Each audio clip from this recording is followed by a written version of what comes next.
Abra sua Bíblia no livro que foi lido, no capítulo lido. 2 Tessalonicenses, capítulo 1. Capítulo 2. Cujo título aqui na minha versão é: A vinda de Cristo será precedida de manifestação do anticristo. Esse é o título, resumindo esse capítulo 2. A vinda de Jesus, não é, será precedida da manifestação do anticristo. Então aqui está dito assim: ora, irmãos, rogamos pela vinda de nosso Senhor Jesus Cristo e pela nossa reunião com Ele, que não vos movais facilmente do vosso entendimento, nem vos perturbeis, quer por espírito, quer por palavra, quer por epístola, como de nós, como se o dia de Cristo estivesse já perto. Aqui, irmãos, era uma ideia que os irmãos de Tessalônica tinham, dadas as coisas que aconteciam, não é? No Império Romano, que dominava o mundo inteiro, e o povo de Deus, a igreja estava tão perseguida, e tantas coisas acontecendo, que eles imaginavam que a vinda de Jesus seria logo agora, de repente, nos próximos meses, nos próximos anos, etc. E havia até alguém que pregava isso, não é? Então o apóstolo Paulo, que era um doutrinador, ele fez várias viagens missionárias, e naquelas viagens fundou várias igrejas, não é? Ele foi o primeiro pregador cristão a entrar na Europa. Saiu ali do Oriente Médio, viu? E entrou na Europa. Na Europa, vocês se lembram quem foram as primeiras pessoas europeias que foram convertidas? Quem se lembra? Uma empresária rica e uma escrava endemoniada. E o carcereiro de Filipe, e o carcereiro de Filipe. Não, primeiro foi o carcereiro, é verdade. Mas ele libertou, Jesus libertou uma empresária rica, né, vendedora de púrpura, e uma pobre de uma moça, né, que era endemoniada. É a primeira libertação. Depois o carcereiro de Filipe aceitou, depois da pregação de Paulo, quando ele foi preso. Não é? E eu me admiro hoje quando a maioria das igrejas não querem nem saber da Europa, não interessa, pois Deus tem me colocado no coração, irmãos, que nós devemos dar mais atenção à Europa. Por quê? Porque a Europa precisa de Jesus também, não é só a África, nem a Ásia, nem o Brasil, nem a América Latina, não é? Então Paulo pregou em muitos lugares e fundou muitas igrejas. A Europa toda era dominada pelo Império Romano e as nações do mundo. Ali o Império Romano era o Império Mundial. Império Mundial que Daniel viu lá naquela estátua, que Nabucodonosor viu naquela estátua, e Daniel interpretou aquele sonho, não é? Daqueles 4 grandes impérios mundiais. Ainda hoje estamos sob o efeito do Império Romano, no sentido espiritual, viu, irmãos? Saibam disso. O direito hoje, todo ele, no mundo inteiro, inclusive no Brasil, advém do direito romano. Direito constitucional, direito disso, daquilo, tudo se baseia nos princípios do direito romano. A filosofia é grega, mas ainda estamos debaixo da influência do Império Romano. Agora vai chegar um dia em que vai acontecer que um quinto reino que Daniel viu como uma pedra que era cortada sem mão de um monte e jogada nos pés da estátua. E diz a Bíblia que quando ela bateu nos pés da estátua, que representa todos os impérios mundiais, então a estátua se fez pó e o vento os levou, diz a Bíblia. Quem é essa pedra extraordinária, misteriosa, que vai substituir, que vai acabar, que vai eliminar, vai exterminar todos os poderes que já dominaram o mundo? Essa pedra é nosso Senhor e Salvador Jesus Cristo, diz a palavra de Deus. Pedro diz, ele é a pedra que os edificadores rejeitaram e foi posta por cabeça principal da construção da obra que Deus está fazendo na humanidade, não é? Então Paulo pregou esse evangelho maravilhoso, irmãos, na Europa e naqueles lugares todos, e levou a Tessalônica, não é? Aquela cidade muito importante. Já estudamos a primeira epístola, agora estamos na segunda epístola. Então aqueles irmãos tinham a ideia de que a vinda de Jesus era muito rápido. E ele então mostra, não é bem assim. Não é bem assim, não é? Eu rogo pela vinda de nosso Senhor Jesus Cristo. Irmãos queridos, toda pessoa no mundo só faz alguma coisa se for por motivação, é ou não é? Motivação. Tem aqui algum motivo para fazer alguma coisa.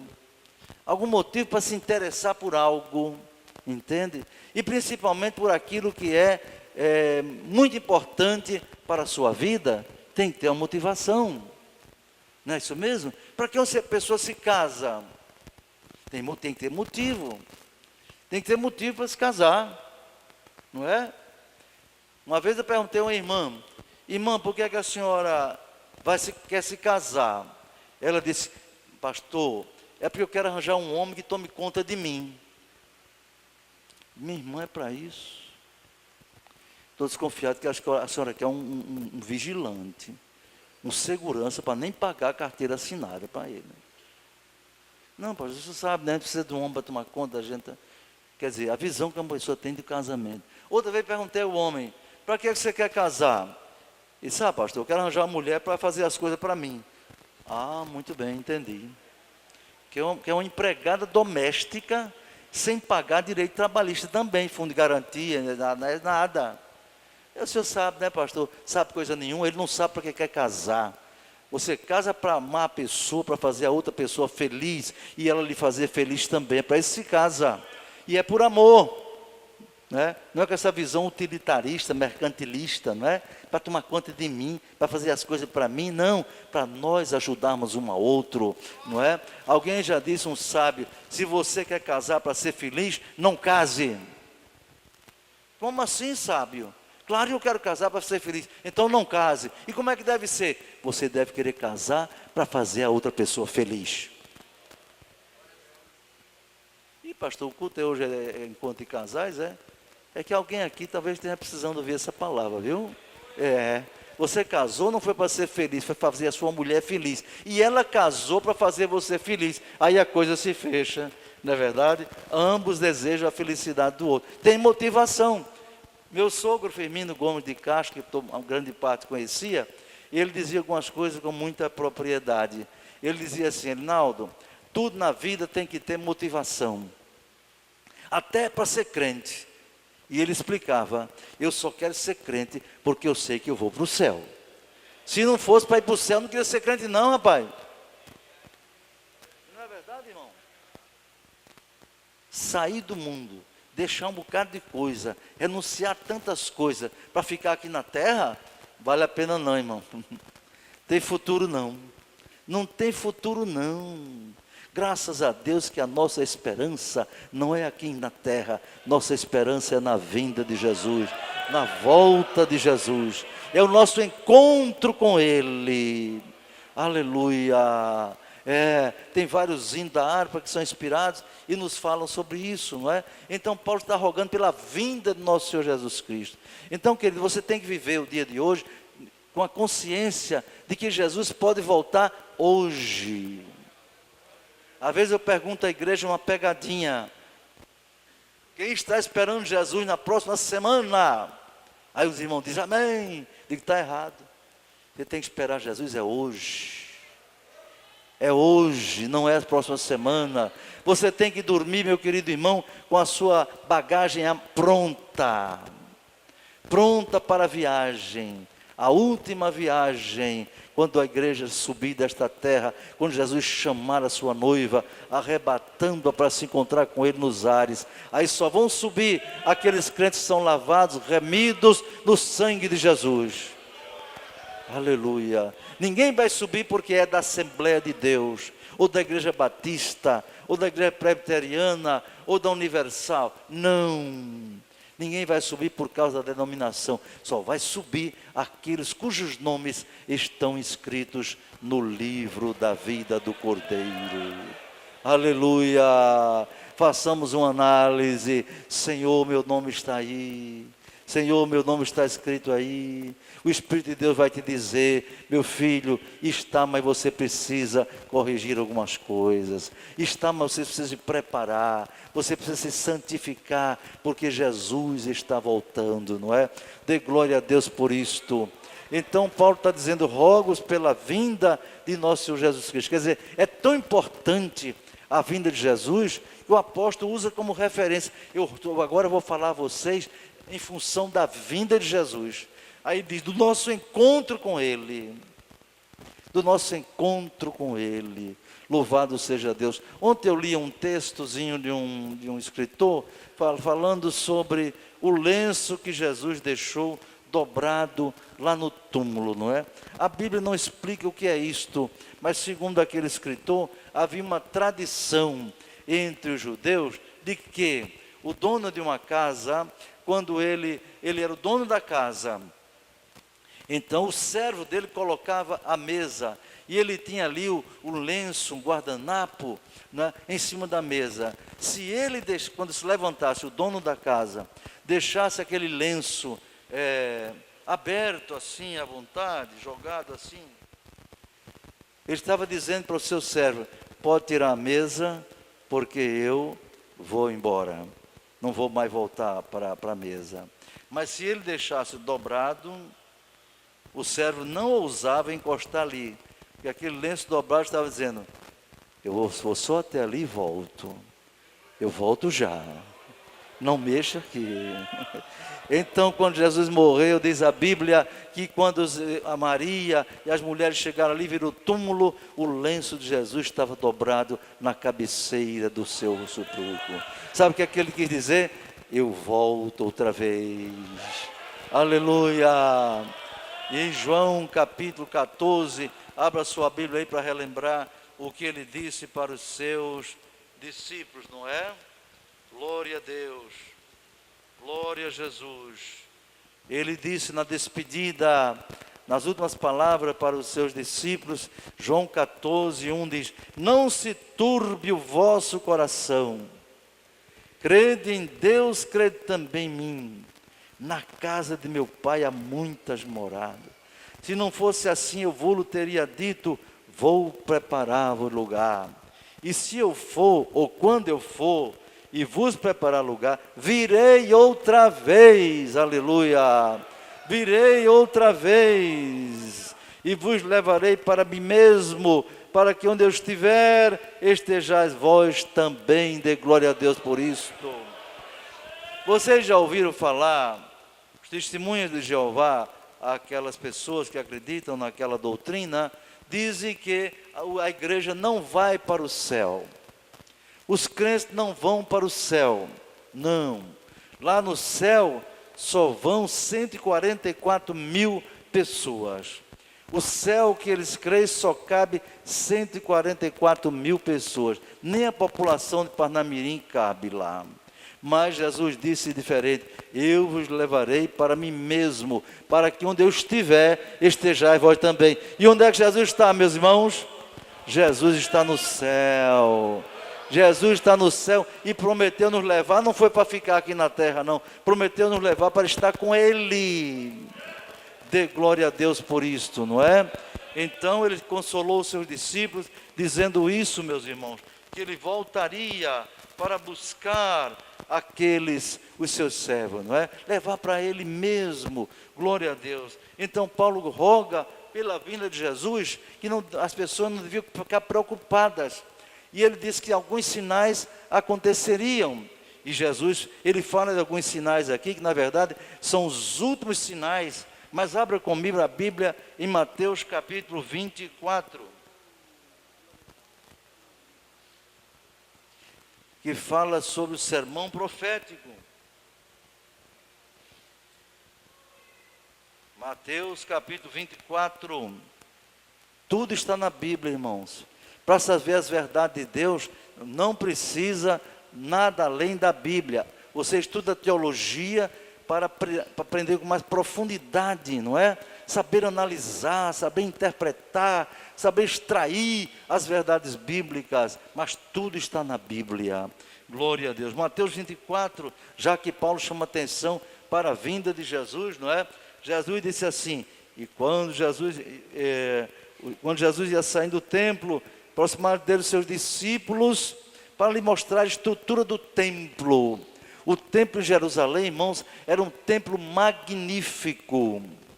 Era realmente um templo magnífico, que em termos físicos, era a segunda casa. O primeiro templo de Salomão foi destruído por causa da desobediência do povo de Israel. Depois o segundo templo foi construído, era mais bonito do que o primeiro. E entre eles aqui diante do templo dizia, mestre, olha que pedra, que edifício, não é verdade? Jesus disse, não vede tudo isto?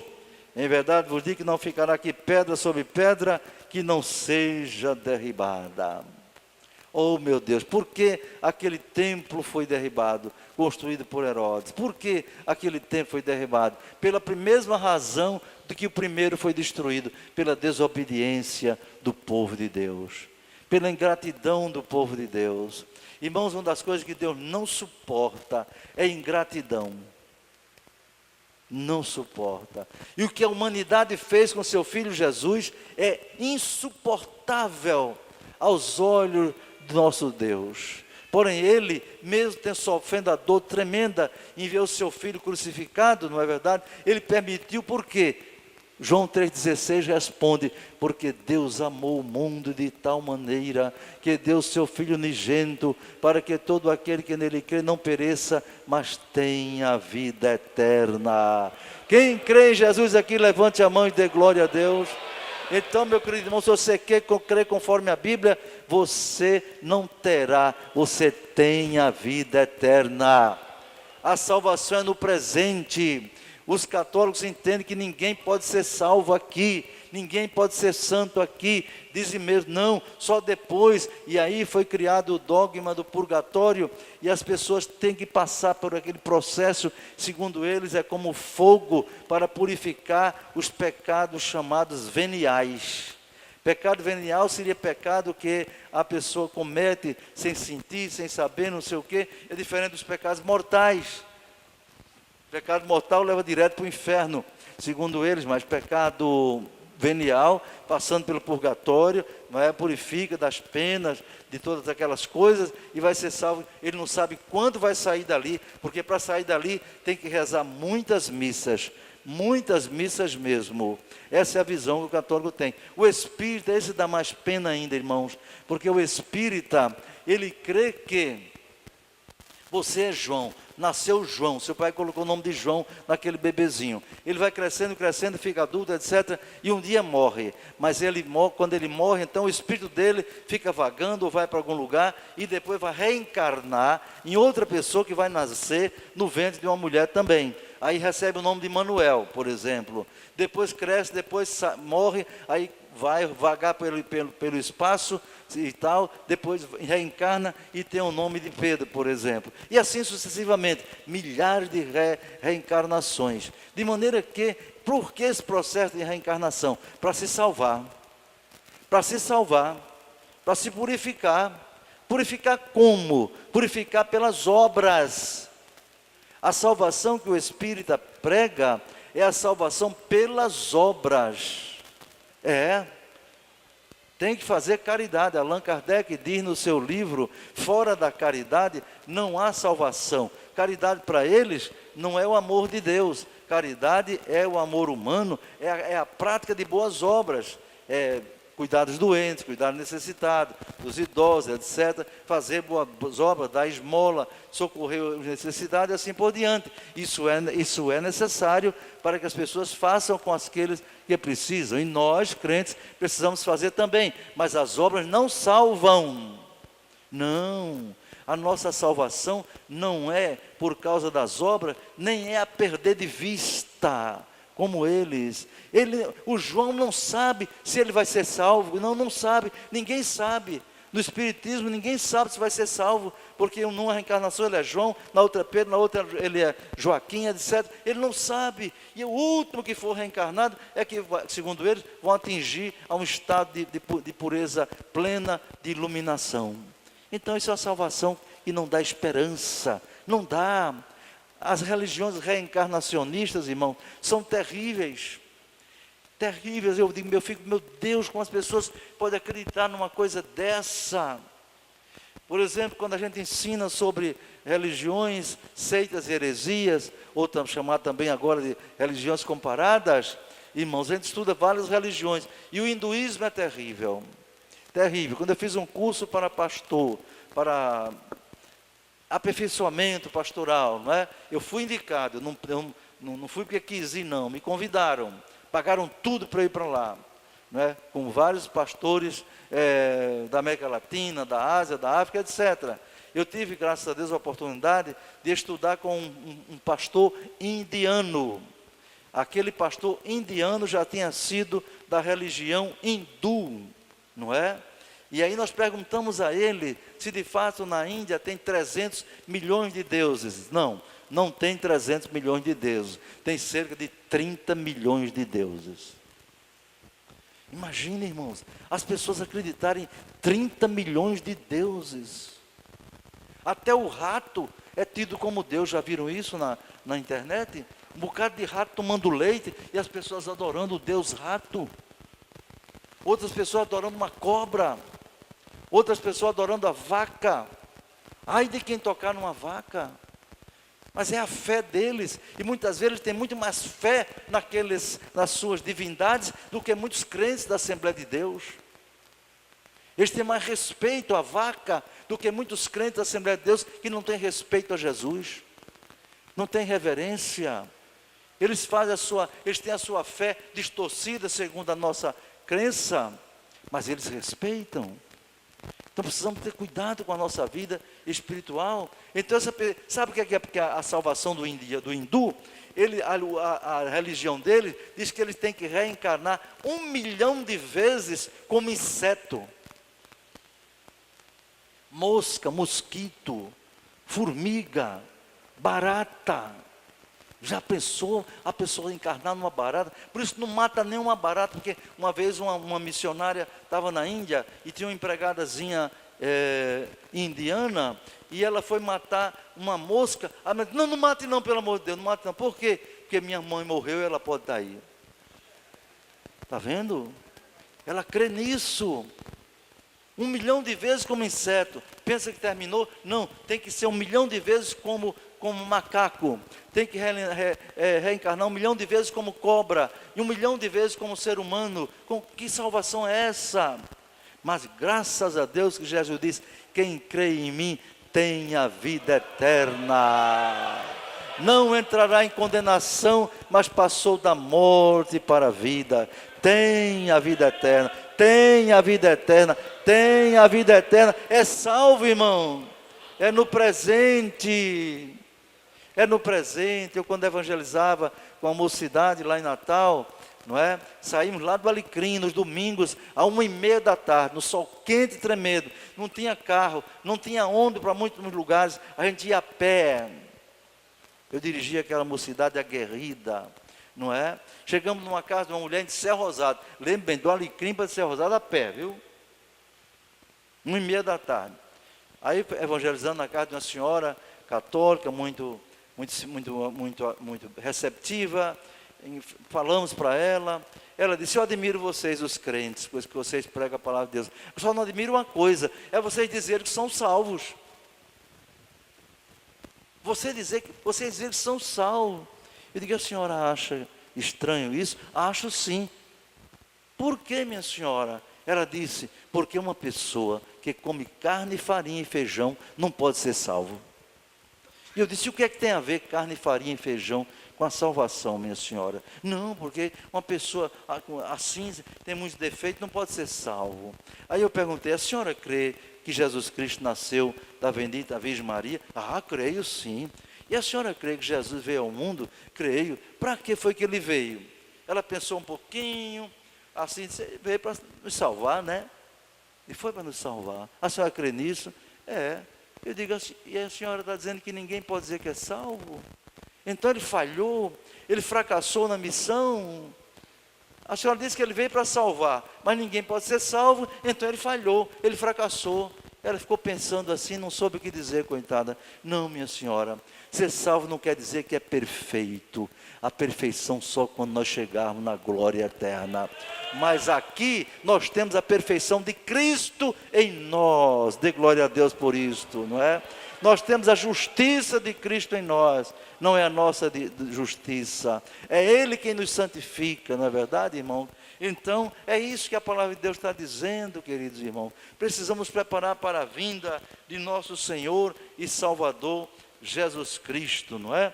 Então, aqui o apóstolo está advertindo, rogos pela vinda, pela nossa reunião com Ele, não é? Então, quais são os sinais? Mateus 24, volta aí para Mateus 24, porque tem os sinais que Jesus deixou para quando Ele vier voltar. Ele disse aos seus discípulos, louvado seja o nome de Jesus, louvado seja Deus. Mateus 24, 1, mas foi tudo derrubado lá, não é verdade? Jesus disse, acautelai-vos. Eles perguntaram, Senhor, que sinal haverá da tua vinda e do fim do mundo? Olha, irmãos, 2000 e tantos anos antes, os discípulos já se preocupavam com o fim do mundo. E hoje tem muita gente preocupada com o fim do mundo. Mas a maioria das pessoas no mundo não está preocupada com isso, não. A maioria da população mundial, das 7 bilhões de pessoas, são pessoas de religiões estranhas, que não são cristãs e que não creem em Deus, o Deus da Bíblia, nem creem em Jesus Cristo como seu Salvador.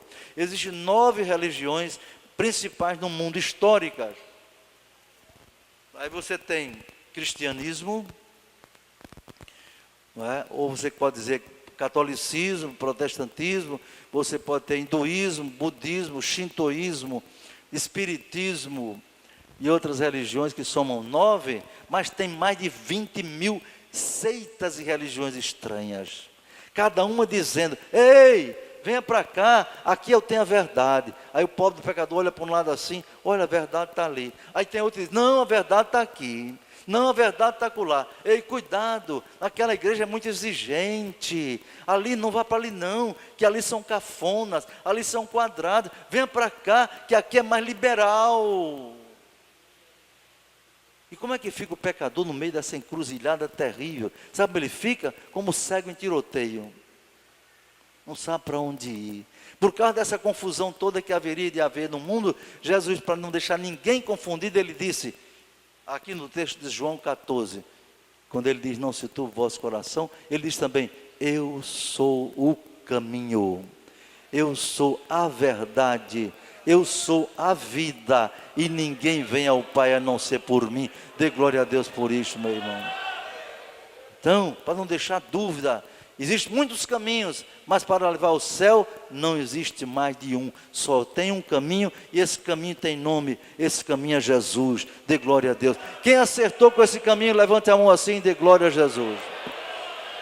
Esse é um estímulo que o pregador pode fazer, porque é para glorificar a Deus. Agora, catuque seu irmão, catuque sua irmã. Não precisa disso não, meu irmão. Não é? Belisque ele. Para que isso? Isso é falta de assunto, irmão. Falta de assunto. Agora dizer, dê glória a Deus, está certo, não é? É um estímulo para a igreja a adorar ao Senhor. Então observe aqui, que sinal haverá? Aí Jesus diz, olha, cautelai-vos, que ninguém vos engane. Mesma coisa que Paulo está dizendo lá, não deixe se enganar por epístola, por espírito, por ninguém. Jesus diz, não vos engane, porque muitos virão em meu nome, dizendo eu sou o Cristo, e enganarão a muitos. Você sabia disso, irmão? Muitos dirão, não são poucos.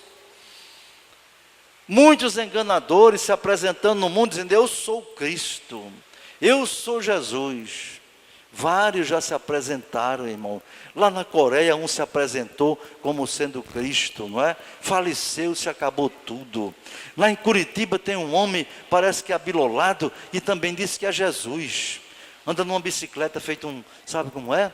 Não é que andar de bicicleta, Jesus não podia andar não, podia. Ele andou de jumento porque só tinha jumento. Talvez uma bicicleta ele andasse naquela época, não é? Mas o homem é abobalhado, e é interessante, as discípulas dele, suas diaconisas, é só mulher.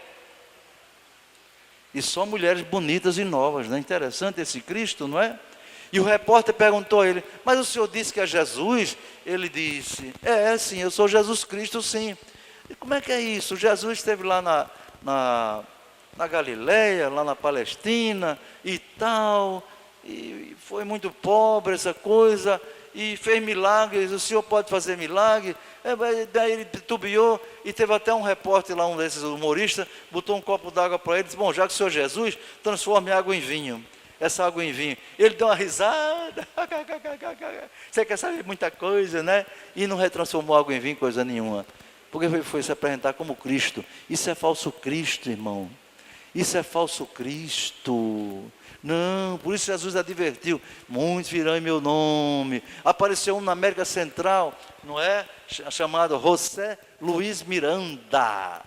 Eita, meus irmãos. Teve crente da Assembleia de Deus em Natal, um empresário, que disse: Alinaldo, eu agora estou nessa igreja crescendo em graça. É espanhol. Crescendo em graça. Mas rapaz, por quê? Não, porque eu descobri que lá que é a igreja certa e Jesus está lá. Como assim, rapaz? O arcanjo, o profeta que está lá, o líder, é Jesus encarnado. É mesmo, mas está de acordo com a Bíblia isso? Como é isso, meu irmão? Olha, irmãos, aquele irmão que dizia, aquele falso Cristo, não é? Chegou no Rio de Janeiro e sabe quem a recepção dele foi um bocado de mulata, todas seminuas se rebolando, e ele entrou no meio delas. Que Jesus é esse? Que Jesus é esse, meus irmãos? Ele era casado com uma mulher. A repórter perguntou, a repórter da CNN, fez uma entrevista com esse falso Cristo e disse assim: mas o senhor disse que é Jesus Cristo? Ele disse: você está falando com ele em pessoa. Veja que presunção. Aí a repórter perguntou: mas como é que é isso? Quando aconteceu? Como é que o senhor veio ao mundo assim? Em 1973, ele encarnou em mim, Jesus. Ele encarnou em mim. Aí a moça perguntou: mas Jesus entrou em Jerusalém, montado no jumentinho. O senhor chega aqui nessa emissora no Rolls Royce, o carro mais caro do mundo. Eu estou observando, o senhor tem um relógio Rolex. Que Jesus é esse? Ele deu uma risada irônica e disse: minha filha, quando eu vim a primeira vez ao mundo, eu vim pobrezinho, nasci numa manjedoura, para morrer e salvar o homem. Você acha que eu vim agora assim? Não, agora eu sou rei. Você acha que um rei vai chegar aqui de jumento? Não. Um rei tem que chegar no melhor carro, a melhor roupa de grife, o melhor. A moça ficou assim olhando para ele, meu Deus do céu. E resultado, resumindo, esse falso Cristo adoeceu. Adoeceu e morreu, meu irmão. E agora como é que fica? Agora como é que fica? Se a Bíblia diz que o reino de Cristo não passará para ninguém, Ele é Rei eterno para sempre. O Apocalipse diz: eis que fui morto, mas eis que estou vivo para sempre, louvado seja Deus. Você desmascara essas doutrinas erradas à luz da palavra de Deus. Então Jesus disse: cuidado com esses falsos cristos. E os seus seguidores são tão fanáticos, irmão, e depois que ele morreu, um repórter perguntou: e agora, como é que fica? Perguntando para os líderes dele lá. O seu Jesus morreu, foi sepultado e acabou. Ele não ressuscita. Sabe o que eles disseram? Ele vai ressuscitar num corpo radiativo. Pronto, o povo crê nisso. E tem uma coisa, tem crente aqui na Assembleia de Deus que para dar R$5, ele bota a mão no bolso assim, aí vê o dinheiro, aí diz: não, 5 não, 2 não, deixa eu botar um só. Para a missão não dá nada às vezes, meu irmão. Nem quer saber. Dízimo, tem deles são mão fechada. Dízimo não é do Antigo, do Novo Testamento, não. Mão de vaca. As ofertas lá não era negócio de $1.000, $500, não. $1.000, $2.000, $500. Quando passava a salva, meu irmão, a oferta era de milhões de dólares, com esse falso Cristo. E para o verdadeiro Cristo tem gente que não quer contribuir com as missões, com a sua obra. Entende, irmão? Falso Cristo. Que coisa terrível, irmãos queridos. O engano, é a operação do engano terrível. Aí Jesus diz assim: agora, vocês vão ouvir de guerras, rumores de guerra. Olhai, não vos assusteis, porque ainda é mistério que tudo isso aconteça, mas ainda não é o fim. Porquanto, e estamos vendo há muitos tempos, muitas guerras, Primeira Guerra Mundial, Segunda Guerra Mundial, e muitas guerras localizadas estão acontecendo no mundo, irmão. Lá na China, lá na Índia, no Oriente Médio, muitos países estão em guerra mesmo, não é? Jesus disse: ouvireis de guerra, nação contra nação, reino contra reino, haverá fome, peste e terremotos em vários lugares. Aí você pode dizer assim: não, mas terremotos já houve vários. Querido, no século XX, houve mais terremotos no mundo do que em toda a história da humanidade.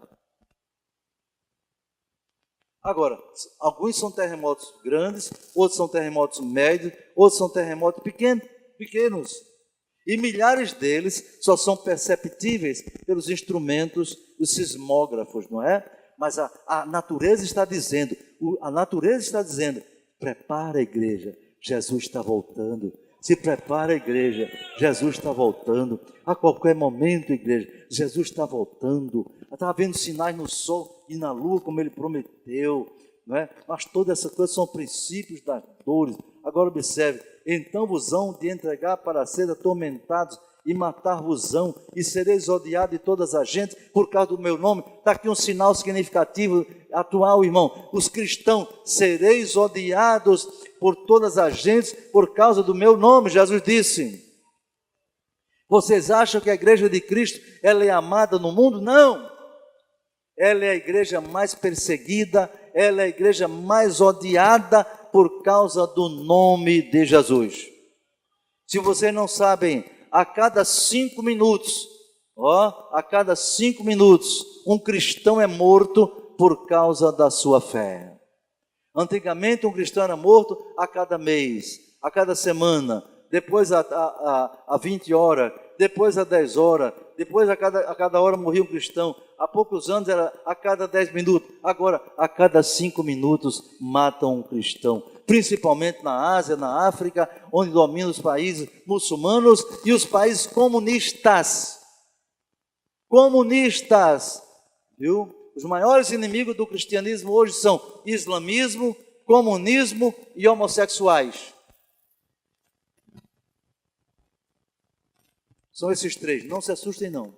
Pastor, homossexual é inimigo? Sim, eles vivem lutando para fechar a boca dos pastores, para fechar igrejas. Agora mesmo tem no Supremo Tribunal Federal uma ação na justiça para dizer que quem falar contra gay é para ser preso, algemado, jogado do camburão.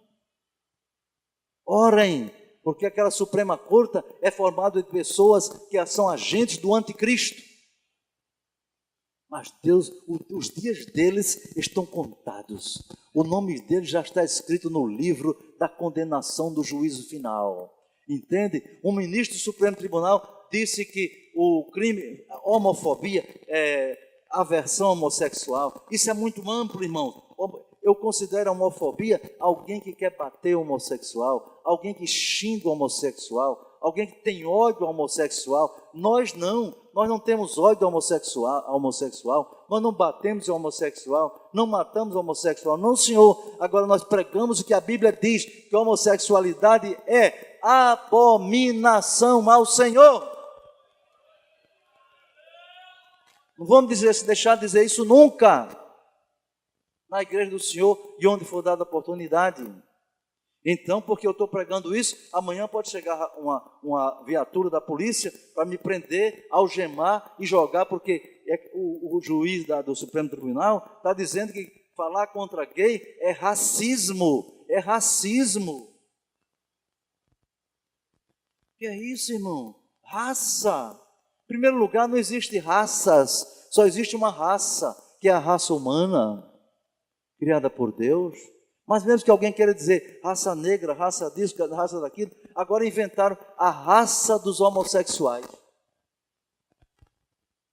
Todas as raças dão lugar pela reprodução aos seus descendentes. Então essa raça é uma raça estéril.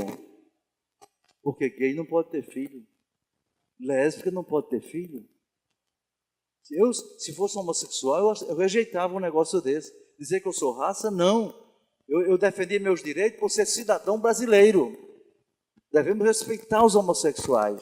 E devemos amá-los também com o amor de Deus. Agora, calar aquilo que a Bíblia chama que é pecado, de jeito nenhum. De jeito nenhum. Porque a Bíblia mandou pregar. A Bíblia diz, vós que temeis o nome do Senhor, não haja silêncio em vós. Se aprovar essa lei para prender pastor, para fechar a igreja, a maldição virá sobre o Brasil, mesmo no governo Bolsonaro. Oremos, irmãos, clamemos. Essa infâmia, essa lei infame, vai terminar na próxima semana ou na outra, não sei. Ainda falta 7 ministros julgarem, mas os 4 que julgaram até agora estão dizendo que é racismo. Onde já se viu isso? Raça, você nasce por uma nacionalidade, você nasceu num lugar homossexual. Ninguém nasce homossexual, não. Não, senhor. Ele diz que nasce. Não, não nasce. É comportamento. É um comportamento adquirido pela influência, pela criação da pessoa, ou pela influência da mídia, ou pela influência de amigos. Então, aqui está dizendo, sereis odiados por causa do meu nome. Chegou o tempo, irmão, a cada 5 minutos um cristão é morto. Nós estamos sendo odiados por causa do nome do Senhor.